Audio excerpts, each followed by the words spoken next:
Pilləkan yığarkən əsasən nəyə diqqət yetirmək lazımdır, o haqda danışacağam. Əsasən pilləkan yığarkən etajımızın hündürlüyünə və layihədə göstərdiyi ölçülərin düzgün yığılmasına diqqət yetirmək lazımdır. Əsasən pillələrimizin eni 30, yəni ideal 15, hündürlüyü də 15 qoyulmalıdır. Bunu ona görə qoyulur ki, sabah körpə, uşaq, yaşlı bu pillələrdən çıxıb düşəndə rahat çıxıb düşə bilsin. Yəni ona uyğun bu ölçülər qoyulur. Misal üçün hər hansı bir usta bu pillənin hündürlüyünü 22, 20 qoyarsa, yəni sabah yaşlı, qoca, uşaq oradan çıxıb düşəndə, yəni rahat, yəni düzgün bir şey olmayacaq. Düzgün ideal, ən ideal ölçü 30-un 15-ə olmalıdır.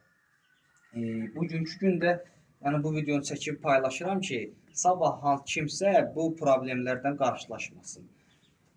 Özümüz də hal-hazırda mən özüm şəxsən pilləkan, hovuz, villa, lap bir qada şəklində bina layihəsi olarsa, yəni onu tikib ərsəyə gətirə bilərik.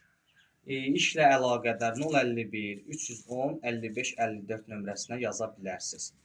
İşimiz də göz qabağındadır. Bizdə pillələrin eni 30, hündürlüyü də 15 qoymuşuq standart. Keçə bilmirəm buradan. Taxtalar sonra kəsilib çıxacaq. Allah bütün iş gördürənlərin xeyrini versin. Balkonumuzu da çəkib göstərəcəm.